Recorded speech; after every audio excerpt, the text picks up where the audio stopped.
parmi les contacts et les relations de Fayez-Eddine Béchir, on trouve énormément d'Israéliens, parmi lesquels un certain monsieur Boaz Ganor. Alors Boaz Ganor qui travaillait à un organisme israélien qui s'appelle ECTC Erzilia. Alors je m'explique. Je te fais la gravité de la situation. Il faut savoir pourquoi on s'intéresse à cette enquête, encore une fois. En Algérie, il est totalement criminalisé, c'est considéré comme criminel d'être en contact avec des responsables israéliens. Moi, par exemple, en tant que journaliste, je n'occupe pas une fonction officielle. Je n'ai pas accès à des dossiers sécuritaires sensibles. Je ne connais pas des secrets militaires ou des secrets qui relèvent du secret défense ou des informations qui relèvent du secret défense. Alors que M. Fayez-Eddine Béchir était patron de la police. Il était quand même à Ouargla, la wilaya, la région qui abrite les sites pétroliers et les sites militaires les plus sensibles. Il était aussi chef de sûreté de la wilaya de Béchar pendant un certain nombre d'années. Encore une fois, ce n'est pas n'importe quoi. Quand on est chef de sûreté de wilaya de Béchar, il était à Béchar de 2007 à 2010, pendant 3 ans. Donc il a eu accès à des informations hyper confidentielles et hyper secrètes. Je rappelle que des gens ont fait de la prison en Algérie pour avoir parlé avec des Israéliens. Rappelez-vous de l'affaire du blogueur Merzouk Touati, qui en mai 2018, il a été condamné à 10 ans de prison ferme, alors qu'il était âgé que 30 ans à l'époque. Il a été accusé d'avoir entretenu avec les agents d'une puissance étrangère des intelligences de nature à nuire à la situation militaire ou diplomatique de l'Algérie, ou à ses intérêts économiques essentiels. Merzouk Touati n'était qu'un blogueur à l'époque, qu'une année ou 2 ans auparavant, il avait juste réalisé une interview avec un porte-parole du ministère israélien des Affaires étrangères. Il a été libéré plus tard, parce que cette affaire, il a été libéré plus tard en mars 2019, une année après ce verdict-là, mais le Word d'Arbouh 10 ans, et ça a suscité un scandale international à l'époque, juste pour avoir fait une interview en tant que blogueur. Merzouk Touati n'est pas policier, n'est pas gendarme, n'est pas membre des services secrets, même pas garde communal, un blogueur avec le porte-parole du ministère des Affaires étrangères. Ils l'ont accusé d'intelligence avec ennemi, intelligence avec une puissance étrangère, et je rappelle l'accusation d'avoir entretenu avec les agents d'une puissance étrangère des intelligences de nature à nuire à la situation militaire ou diplomatique de l'Algérie ou à ses intérêts économiques essentiels. C'était le tribunal criminel de Béjaïa qui avait fait une telle condamnation. Béchir n'a pas été... Béchir m'a donné une interview. Il a travaillé dans un organisme de recherche et un organisme élitiste. Et il a le cachet d'organisme universitaire, mais qui proposait, comme on l'a expliqué dans la première émission, des formations de pointe sur des thématiques de sécurité et de défense, et ces formations qui ne bénéficiaient essentiellement qu'à des membres des services de sécurité français et occidentaux. Et dans le même organisme dans lequel a travaillé Fayez-Eddine Béchir de 2014 à 2017, en tant qu'inspecteur régional de la DGSN à Ouargla, de la police algérienne, nous retrouvons des hauts responsables israéliens qui dirigeaient un organisme basé à Erzilia. Erzilia, c'est une ville israélienne qui est située pas loin de Tel Aviv. Elle est située c'est une ville israélienne très proche de Tel Aviv. Elle est située au nord de Tel Aviv. Dans cette université, dans cette ville israélienne, il y a un organisme, ICTC. ICTC, c'est quoi? C'est l'Institut international israélien de lutte contre le terrorisme, qui est rattaché à l'université israélienne, à l'université Reichman. La ville israélienne Erzilia, elle s'est fait connaître essentiellement grâce à ce pôle de recherche sur le terrorisme et sur la sécurité. Le professeur Boaz Ganor était l'un des contacts et l'un des collaborateurs et des interlocuteurs directs de l'Algérien Fayez-Eddine Béchir. Sauf que monsieur Boaz Ganor, ce n'est pas un simple professeur, puisqu'encore une fois, comme Ariel Merari, le fameux cerveau des renseignements, le grand professeur israélien Ariel Merari, on en a parlé dans les émissions, dans les révélations précédentes d'Algérie Part sur les connexions israéliennes de M. Fayez-Eddine Béchir et Ariel Merari, je vous le rappelle, il était membre du Conseil de sécurité nationale israélien. Il était lié à l'ex-directeur du Mossad, Shabtai Shavit. Il avait été Ken Khaddam, il était l'un des formateurs de pas mal de services de l'enseignement fait en Israël. Il occupait des fonctions importantes.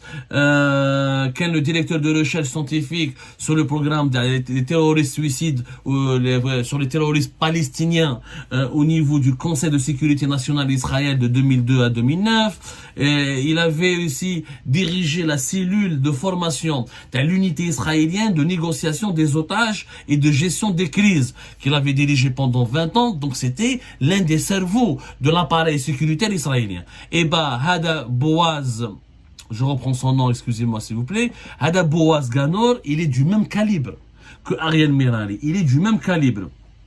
Il a travaillé comme conseiller auprès de l'armée américaine. Il a travaillé comme conseiller auprès du département de police de New York. Il a travaillé comme conseiller au niveau du département de sécurité américain. Il a travaillé il était membre ouathanique du Conseil de sécurité national israélien, comme Ariel Mirari. Il est devenu membre du Conseil national de sécurité israélien depuis 2001. Il était spécialisé dans la surveillance de l'incitation à la violence et au terrorisme. Encore une fois, je vous rappelle que Israël classe comme terroristes les mouvements de résistance israélienne et que c'est quand même étrange que le régime algérien permettent à un haut responsable de la police algérienne de siéger dans un organisme officiellement de recherche et de formation universitaire, mais dans lequel on retrouve des hauts responsables et des anciens des services de l'enseignement occidentaux et des hauts responsables des services de l'enseignement israélien. On rappelle, en Israël, c'est une sécuritocratie, il y a une emprise des services de sécurité et de l'armée sur la vie politique. On voit bien que les politiciens israéliens ont tous ou ils sont des anciens de l'armée, ou ils ont des relations avec l'armée, ou c'est des anciens des services de l'enseignement. Hada Ganor, professeur Ganor, je rappelle qu'il était conseiller, qu'il a travaillé qu'il était le conseiller du coordinateur israélien de la lutte contre le terrorisme au bureau du Premier ministre et le ministre israélien de la Défense. Il a été aussi consultant de Benjamin Netanyahu. En 1995, il était le consultant de Benjamin Netanyahu, le criminel qui est en train de tuer les enfants et la population de Gaza. Donc, il a travaillé essentiellement avec tous les organismes israéliens, les organismes israéliens les plus prestigieux, les plus influents. Il a même conseillé donc Benjamin Netanyahu. Il a même, ça c'était en 1995, il était l'un de ses consultants. Il a travaillé avec le coordinateur israélien de lutte contre le terrorisme, ou dans son centre que dirige le professeur Boaz Ganor, à savoir l'ICT de l'Institut international de lutte contre le terrorisme de Herzliya. Nous retrouvons quoi? Nous retrouvons beaucoup d'officiers très importants, très prestigieux et très puissants des services de l'enseignement israélien qui venaient à Paris et qui participaient au nom du ICTC Herzliya aux formations ou là aux ateliers des échanges ou là aux travaux de coordination avec le CNAM de Paris. Avec le CNAM de Paris avait des activités, organisait des activités, des ateliers, des formations spécifiques de courte ou de longue durée, dans lesquelles les responsables israéliens, des services de l'enseignement ou de plusieurs services de sécurité israéliens participaient régulièrement. Où l'Algérien Farizid Bachir était régulièrement présent à Paris, il rencontrait ces Israéliens, il faisait ses ateliers avec eux, il échangeait avec eux, il leur parlait le plus normalement du monde, alors qu'en Algérie, on criminalise toute relation avec les dirigeants israéliens. C'est quand même bizarre. Encore une fois, je le dis et je le redis, en Algérie, il est strictement interdit de participer à un événement officiel, ou la officieux, ou la formel et informel, non, quand on est membre imminent des services de sécurité, que ce soit la police, ou là le ministère de la Défense nationale, ou là l'armée nationale et populaire, ou là la gendarmerie nationale, ou les services secrets algériens, on ne peut pas participer à des événements formels ou informels organisés en Occident, notamment à Paris, en France, en présence des services de renseignement occidentaux israéliens. C'est impossible. L'Algérie interdit. Il y a des rencontres. Il y a des rencontres officielles de coopération. Mais il faut que ça soit organisé dans un cadre officiel. Oui, la police algérienne peut traiter avec la police française, ou là avec la police belge, néerlandaise, mais un policier algérien ne peut pas traiter avec quelqu'un qui est membre des services de renseignement français, membre des services de renseignement britannique, membre des services de renseignement belge, ou là membre des services de... Encore, avec Israël, c'est impossible. Aucune coopération n'est possible. Elle est criminalisée. Un simple citoyen, s'il entre en contact avec un citoyen israélien, il dit j'ai participé à des plateaux de I24 News, donc journaliste, on m'a considéré comme un traître. Mais les autorités d'abord 10 ans de prison pour une interview. Monsieur, avec une interview, alors qu'il est blogueur, monsieur Farizeddine Benchir, policier, inspecteur régional de la police algérienne, fait Ourgla, et ancien responsable de la police, c'était la wilaya de Béchar, les deux wilayas les plus sensibles du territoire national. Il avait quoi comme collègue? L'ex-conseiller de Benjamin Netanyahu. Il est un des membres, est membre du Conseil national de sécurité en Israël. Et conseiller de plusieurs premiers conseillers, le premier ministère, le coordinateur de lutte contre le terrorisme israélien. C'est quand même extrêmement bizarre, pour ne pas dire extrêmement grave. La politique du régime algérien, elle est claire. Elle est anti-impérialiste, soi-disant anti-occidentale. L'Algérie, elle forme ses officiers en Russie. Et il y a des formations en France et aux États-Unis, mais elles sont encadrées. Ils sont encadrés. Mais là, c'est pas des formations. Là, Farizeddine Benchir, il prétend être formateur. Il participe, il est membre du conseil d'orientation. Il n'est pas parti chercher des diplômes. Il est là, soi-disant, comme l'un des garants de la fiabilité scientifique des formations offertes par cet organisme, le CNAM, en présence ou en concertation ou en collaboration avec d'autres formateurs qui sont membres des services secrets occidentaux israéliens. Aucun arabe. On a la première émission. Aucun autre policier arabe, ou là, aucun autre général arabe, ou là, africain, n'est membre du conseil d'orientation, ou là, des instances dirigeantes du CNAM. Makash. Qui est Farizeddine Benchir. Et Farizeddine Benchir, c'est le cerveau, le plus grand cerveau de la police et de la sécurité de tout le monde arabe et de tout le continent africain. C'est extrêmement bizarre. S'il était un simple chercheur, encore une fois, un simple universitaire, dans les ateliers qu'il veut, mais il était responsable de la police, et dans toutes les brochures, dans toutes les présentations, et dans tous les cadres, et dans toutes les réunions organisées par le CNAM, comme le fameux organisme de recherche sur les menaces criminelles contemporaines dont on a parlé comme en 2009, entre 2014 et 2017, Farizeddine Benchir venait à Paris, participer à des ateliers, à des formations, à des échanges, à des concertations, à des réunions avec des collaborateurs des services de renseignement israéliens occidentaux, autant que haut responsable de la police algérienne. Et ça, ce qui est grave, encore une fois, nous avons demandé à toutes les sources que nous avons approché les autorités algériennes, nous avons demandé à toutes les sources les mieux introduites au sein des autorités algériennes, il n'y a jamais eu une autorisation qui a été signée et accordée à Farizeddine Benchir pour aller rencontrer des anciens responsables, pour aller parler, ou la rencontrer, ou la travailler, ou la échanger, ou la étudier dans un cadre universitaire ou para-universitaire où il y a des anciens des services de renseignement américains, français, britanniques ou israéliens. Ce que nous avons pu aussi démontrer que monsieur Boaz Ganor de l'Institut israélien international de lutte contre le terrorisme, l'ex-conseiller de Benjamin Netanyahu, les CTC envoyaient à Paris pas mal de responsables israéliens qui ont participé à des ateliers ou là des échanges avec les membres du CNAM, parmi lesquels Farizeddine Benchir.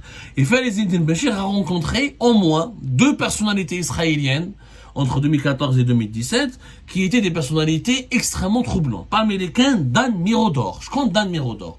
Dan Mirodor, c'était un ancien vice-premier ministre et ministre du renseignement israélien. Le ministre du renseignement d'Israël. Il était de 2009 à 2013 vice-premier ministre et ministre du renseignement du gouvernement israélien. Et de 2004 à 2006, il a été président du comité nommé par le ministre israélien de la Défense sur la doctrine de défense d'Israël. Il est l'un des membres les plus importants de l'Institut international israélien sur la lutte contre le terrorisme de Herzliya, la fameuse université Reichman qui est basée encore une fois à Herzliya en Israël. Eh ben, Houa, il venait régulièrement, il venait régulièrement à Paris, et il parlait, il échangeait, il participait à des cas et des réunions dans lesquelles était présent Farid Zindine Benchir. Qu'est-ce que Farid Zindine Benchir peut apporter comme expérience scientifique à quelqu'un qui était ministre de l'enseignement d'Israël? Ça rentre pas dans la tête. Il y a un risque de trahison et de traîtrise avéré parmi les autres responsables israéliens que Farid Zindine Benchir a rencontré à Paris. C'est une femme qui est un lieutenant général, Ofra Klinger. Ofra Klinger, c'est un lieutenant général, membre de l'institut toujours de l'ECTC de Herzliya. Et elle venait à Paris travailler avec le CNAM. Et elle était commissaire du service pénitentiaire israélien de 2015 à 2018. Il y en a eu une longue carrière au niveau du service, au niveau de système de carcéral, au niveau des prisons israéliennes. Donc, et elle a une relation, Ofra Klinger, une relation directe. On ne travaille pas dans les prisons israéliennes si on n'est pas validé, si on n'est pas parrainé, si on n'est pas soutenu par les services de l'enseignement israélien. Encore une fois, Israël, c'est une sécuritocratie.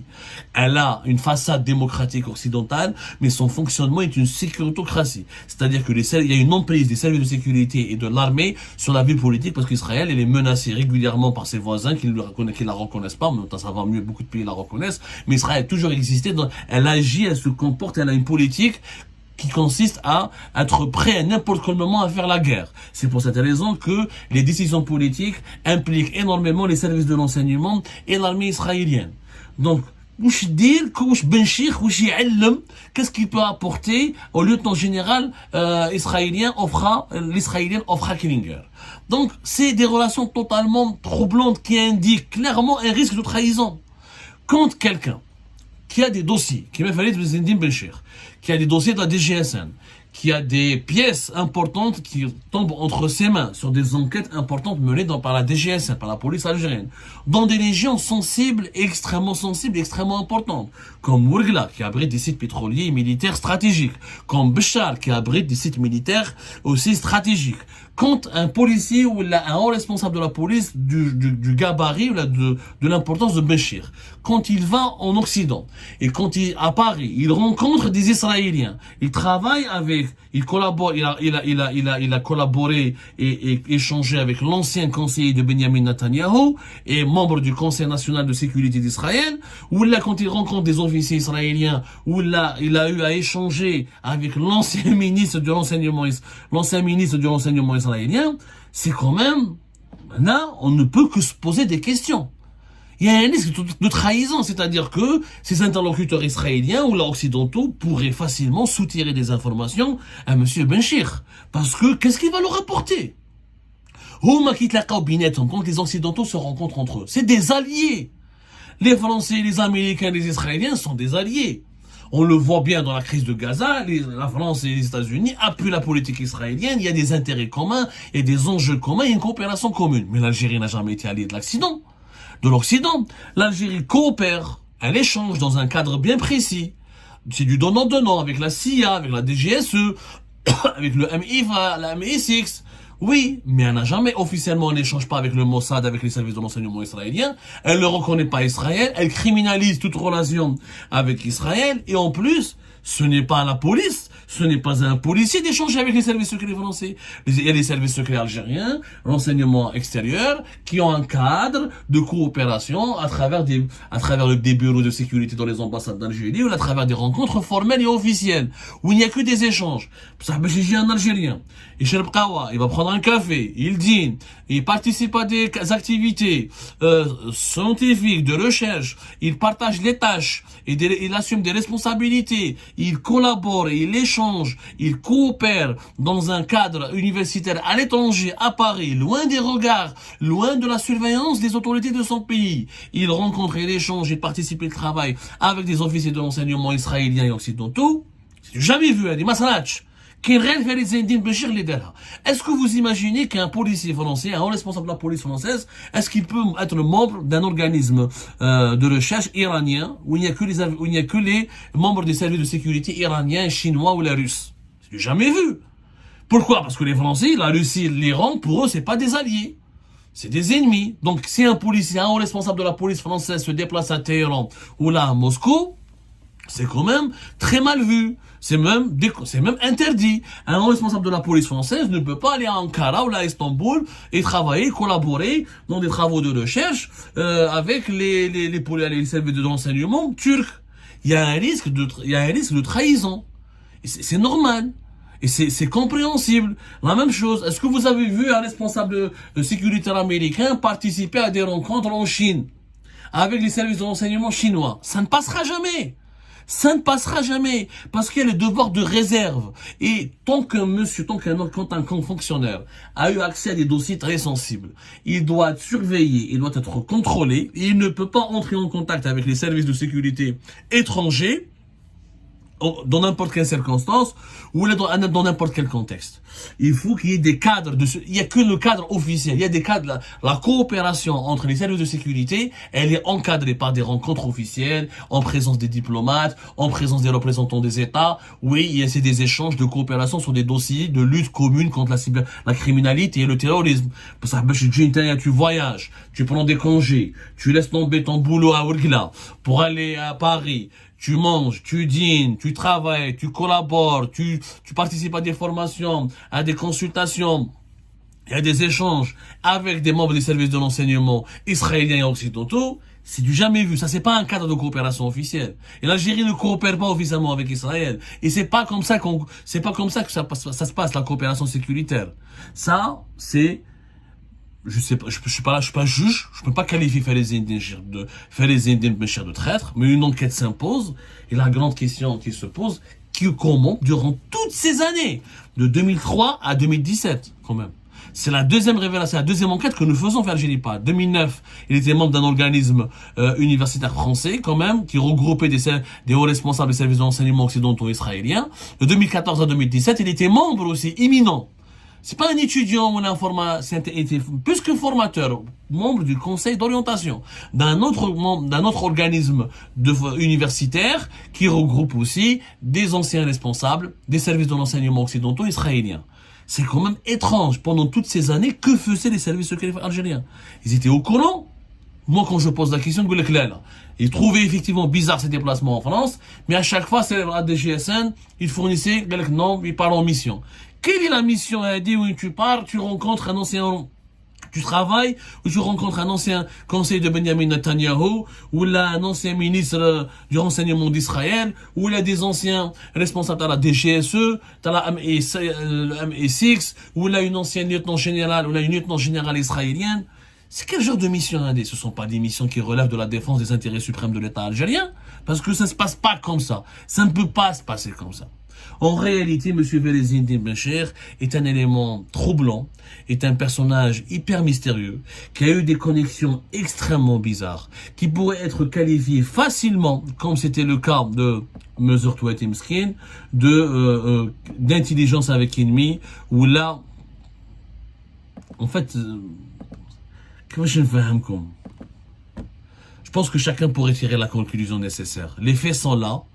Quand on quand le régime algérien donne des leçons de patriotisme, de nationalisme aux opposants ou à ses adversaires, il devrait quand même se remettre en question et fournir des explications. Comment quelqu'un comme Velezindine Bencher, qui a siégé au Haut Conseil de sécurité nationale, le Haut Conseil de sécurité de 2021 jusqu'à la fin de l'année 2023, il a participé à une dizaine de réunions du Haut Conseil de sécurité.